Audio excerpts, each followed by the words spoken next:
دعا ہے کہ رب ذوالجلال شرح صدر کے ساتھ صحیح کہنے کی توفیق نصیب فرمائے۔ کہنے سننے کے بعد مالک ذوالجلال ہم سب کو عمل کرنے کی توفیق نصیب فرمائے۔ دنیا کائنات کے اندر بسنے والے انسانوں میں سے کسی بھی انسان کا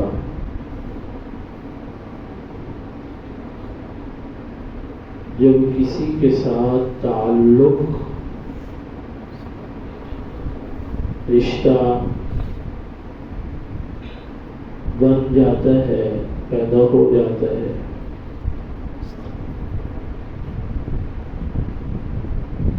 پھر اس انسان پر اس تعلق، اس رشتہ کی بنا پر اس پر بہت سے حقوق لاگو ہوتے ہیں۔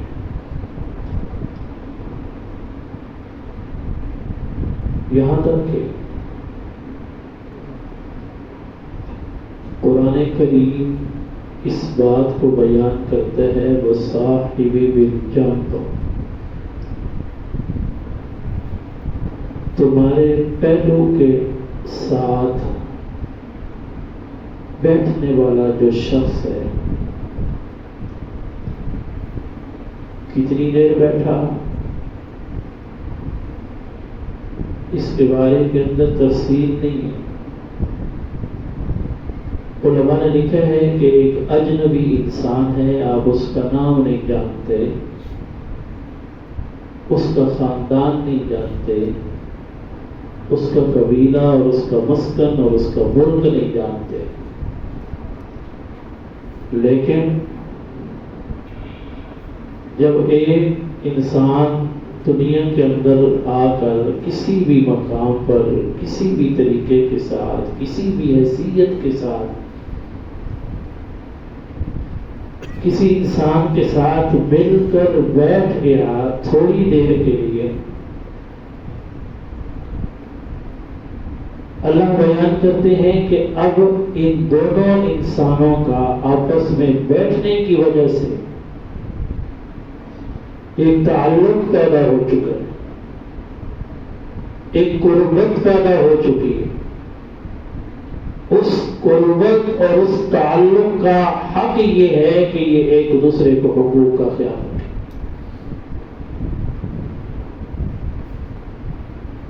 اسی طرح دنیا کے اندر جب بھی کسی انسان کا کسی دوسرے کے ساتھ تعلق بن جاتا ہے،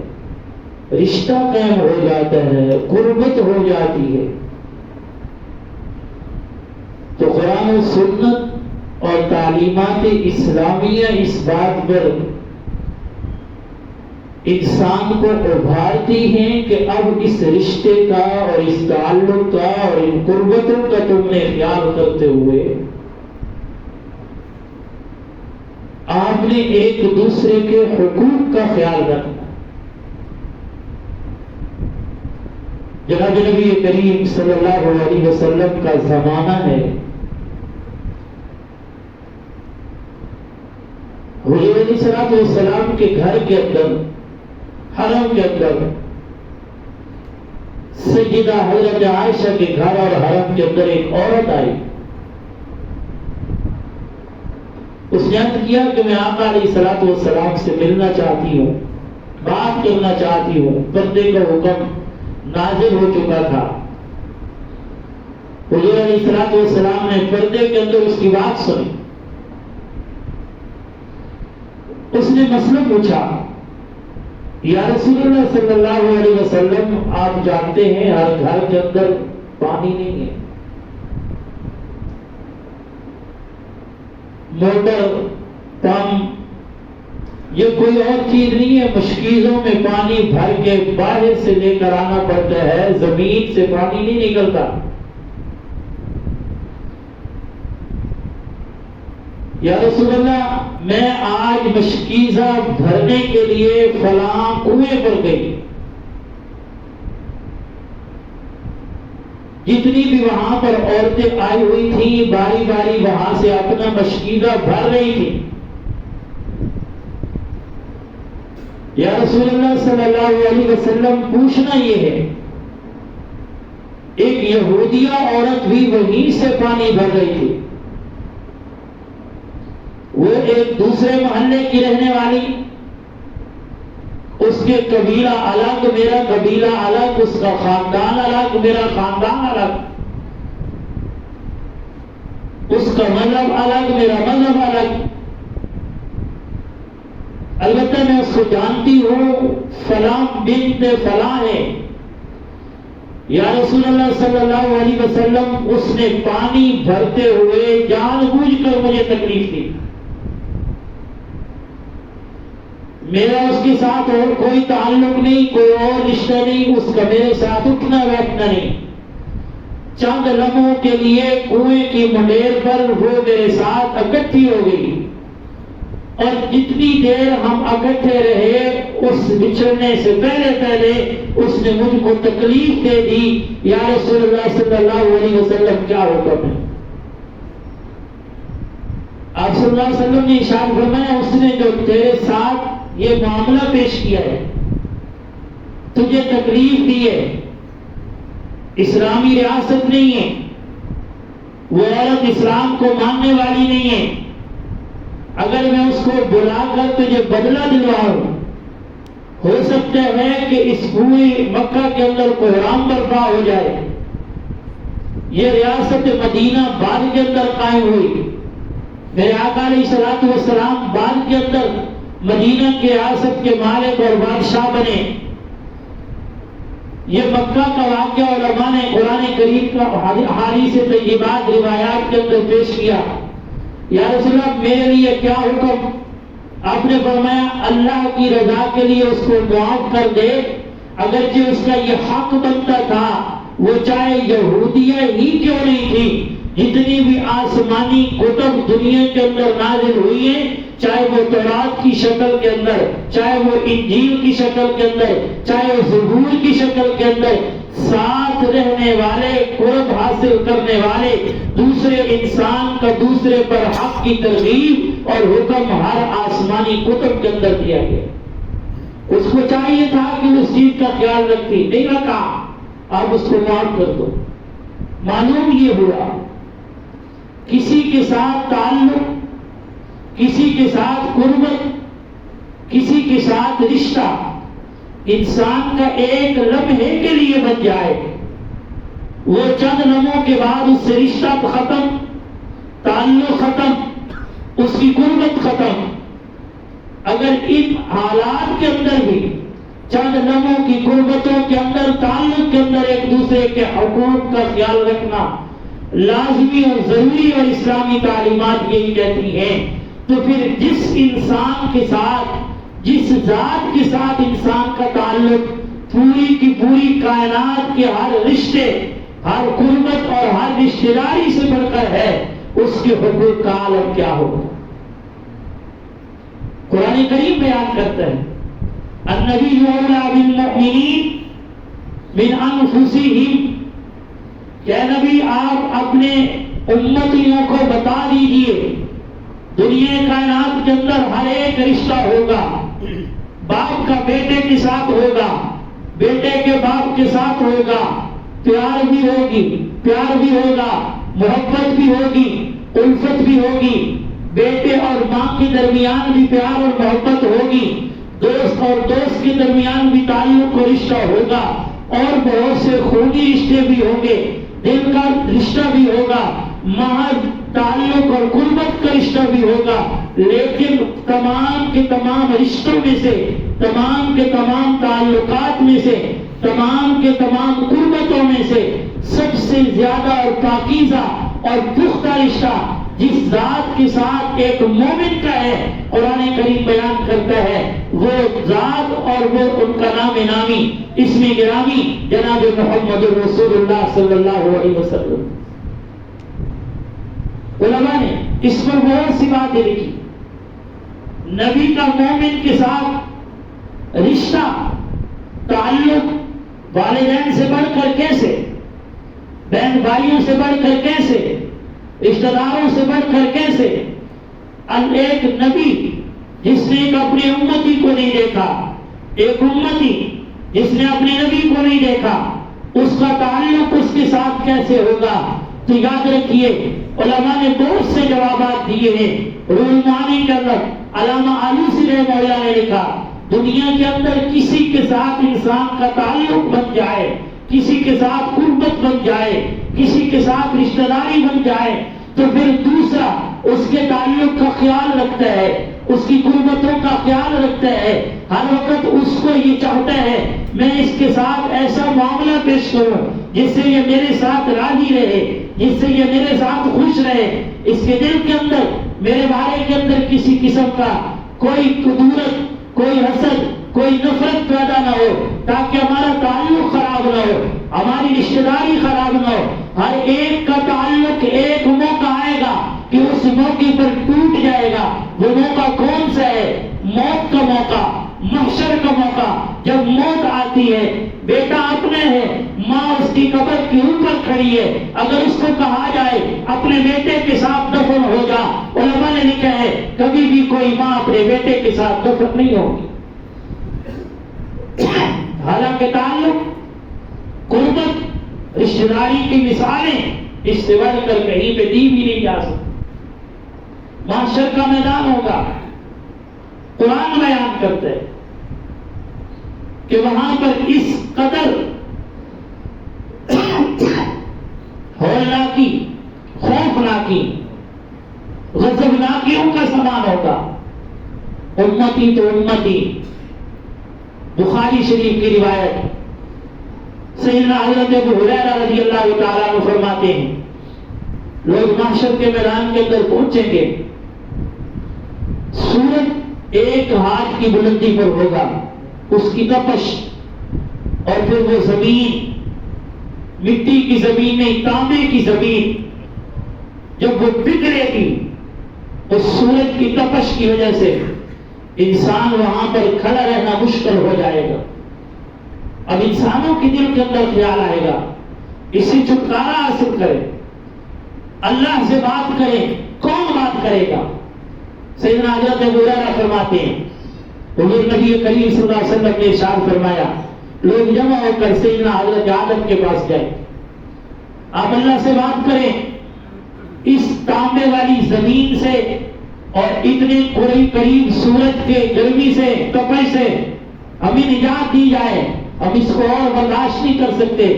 سیدنا حضرت آدم علیہ السلام کہیں گے میں تمہاری سفارش اس لیے نہیں کر سکتا کیونکہ مجھے تو اپنی پڑی ہے، میں اگر اللہ کے دربار کے اندر گیا اور اللہ نے مجھے یہ کہہ دیا کہ اے آدم میں نے تو تجھے کہا تھا کہ جنت جیسی تجھے رہائش دوں گا، مسکن دوں گا، لیکن اس جنت کے اندر رہتے ہوئے جہاں سے تیرا دل چاہے، جو چیز تیرے دل چاہے پہن بھی سکتا ہے، کھا بھی سکتا ہے، لیکن ایک چیز کا خیال رکھنا وَلَا تَقْرَبَا هَٰذِهِ الشَّجَرَةَ، پوری جنت کے اندر صرف ایک پھل تھا، صرف ایک درخت تھا جس کے قریب تو نے نہیں جانا تھا، اس کے باوجود میں وہاں پر چلا گیا، میں نے اس کا پھل توڑ لیا، اس کا پھل کھا لیا۔ اگر آج کے دن کے اندر اللہ نے مجھ سے پوچھ لیا، مجھ آدم کے پاس اس کا کوئی جواب، مجھے تو اپنی پڑی ہے،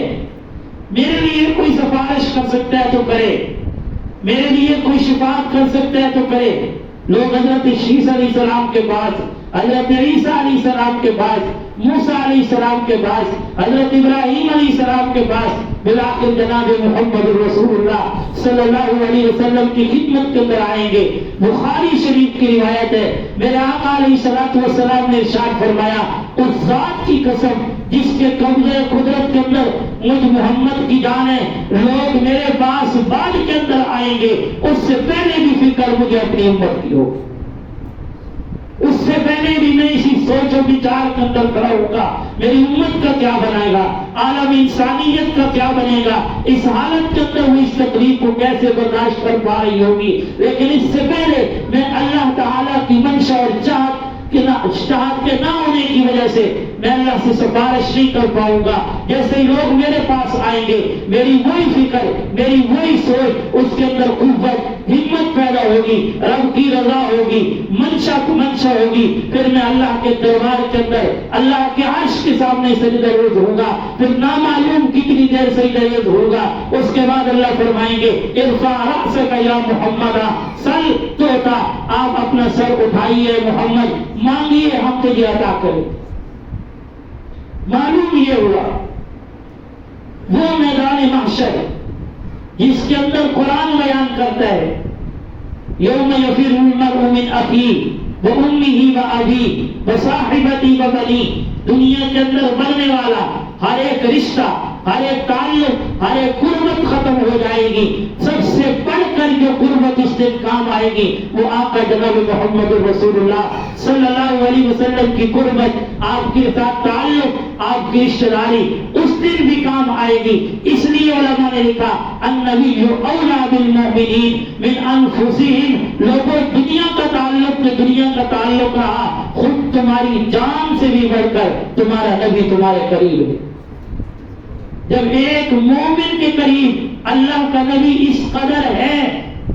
النبی اولیٰ بالمؤمنین من انفسہم، اس کی جان،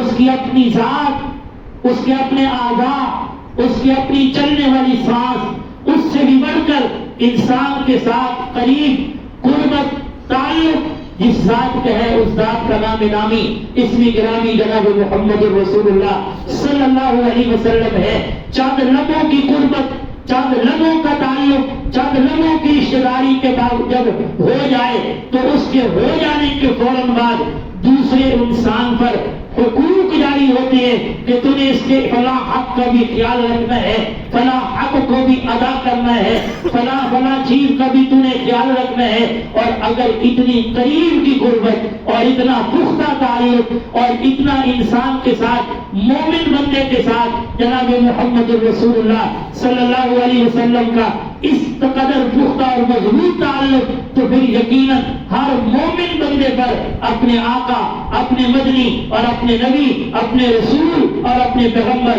جناب محمد رسول اللہ صلی اللہ علیہ وسلم کے یقیناً کے ایک حقوق ہوں۔ ان حقوق میں سے پہلا حق قرآن کریم بیان کرتا ہے لِتُؤْمِنُوا بِاللَّهِ وَرَسُولِهِ، سب سے پہلا حق مومن پر یہ ہے اللہ پر ایمان لانے کے بعد جناب محمد رسول اللہ صلی اللہ علیہ وسلم کی ذات پر ایمان لانا۔ ایمان لانے کا مطلب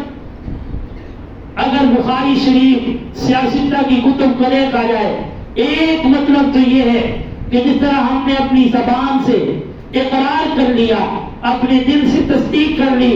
اللہ ہے، اکیلے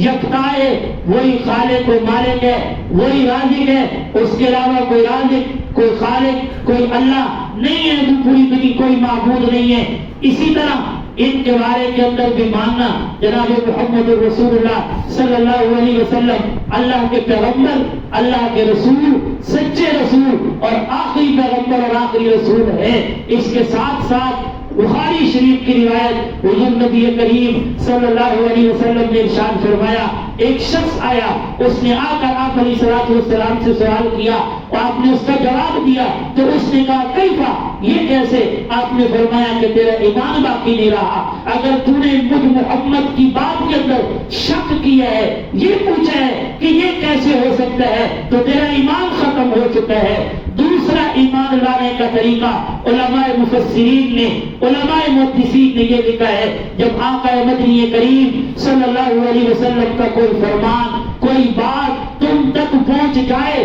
تو اس پر منعان اسی طرح مان لینا، یقین کر لینا، اپنی آنکھوں دیکھی ہوئی بات پہ تجھے شک ہو جائے، اپنی کانوں سے سنی ہوئی بات پر تجھے شک ہو جائے، تیرے دل و دماغ کے اندر اترنے والا خیال پر تجھے شک ہو جائے، لیکن یاد رکھیے آقا مدنی کریم صلی اللہ علیہ وسلم کی بات پر تجھے کسی بھی لمحے کے اندر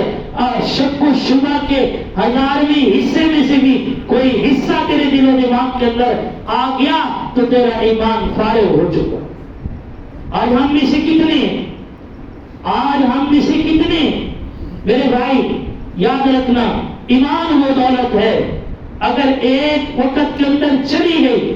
بعد کے اندر ہم اپنے آپ کو ایمان والا ہی سمجھتے رہے اور اسی حالت کے اندر موت آ گئی، ایمان لانے کا دوبارہ موقع نہ ملا، اپنی زبان سے شہادت اللہ الہ الا اللہ واشہد ان محمد رسول اللہ، اللہ اور اس کے رسول پر گواہی دینے کا موقع نہ ملا، تو ہو سکتا ہے کہ ہم اپنے آپ کو تو ایمان والا کہتے رہے لیکن ہماری آخرت کے اندر ہمیں کافروں کی صفوں کے اندر کھڑا کر دیا جائے۔ میرے آقا علیہ الصلوۃ والسلام کا فرمان اور بات جب ایمان والے کے سامنے آ جائے اس پر یقین کرنا، اس پر ہر ایک چیز سے بڑھ کر، ہر ایک سبب سے بڑھ کر اس پر ایمان لانا یہ ضروری ہے۔ ہم میں سے کئی ہیں کہ بعض اوقات ان کے سامنے ایک حدیث بیان کی جاتی ہے، آقا مدنی کریم صلی اللہ علیہ وسلم کا بعض اوقات فرمان بیان کیا جاتا ہے، میں اور آپ محقق نہیں ہیں، میں اور آپ امتی ہیں، میں اور آپ کوئی محدث نہیں ہے، میں اور آپ عمل کرنے والے ہیں،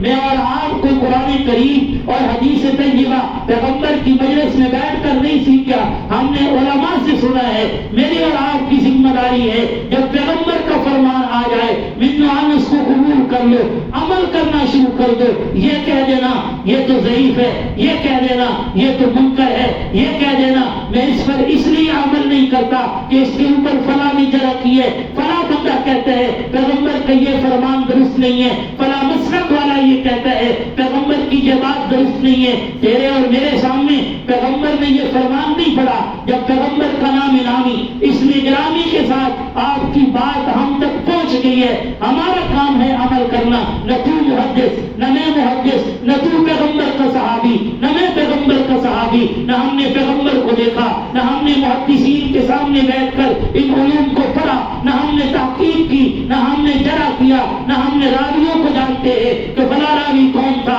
پھر تیرا اور میرا کیا حق بنتا ہے کہ پیغمبر کا فرمان آئے، پیغمبر کی بات آئے، میں اور تو یہ کہہ کر جتلا دے یہ تو منکر ہے، نہ تجھے یہ پتا منکر کہتے کسے ہے، نہیں یہ تو ضعیف ہے، نہ تجھے یہ پتا ضعیف کہتے کسے ہیں، تو یاد رکھیے یقیناً علماء محدثین نے لکھا ہے عمل کرنے والے انسان کے لیے یہ نہیں بنتا پیغمبر کے فرمان پر خود حکم لگائے، عمل کرنے والے انسان پر یہ ضروری ہے کہ میرے سامنے جب فرمانے آقا مدنی کریم صلی اللہ علیہ وسلم آ جائے میں ایمان لاؤں۔ ایمان لانے کا مطلب یہ ہے کہ اس کو دل و جان سے قبول کر لو۔ اللہ تبارک و تعالی ہمیں آپس کے تمام حقوق کی ادائیگی کے ساتھ ساتھ اپنے آقا مدنی کریم صلی اللہ علیہ وسلم کے حقوق کی ادائیگی کرنے کی بھی توفیق نصیب فرمائے۔ وما علینا الا البلاغ۔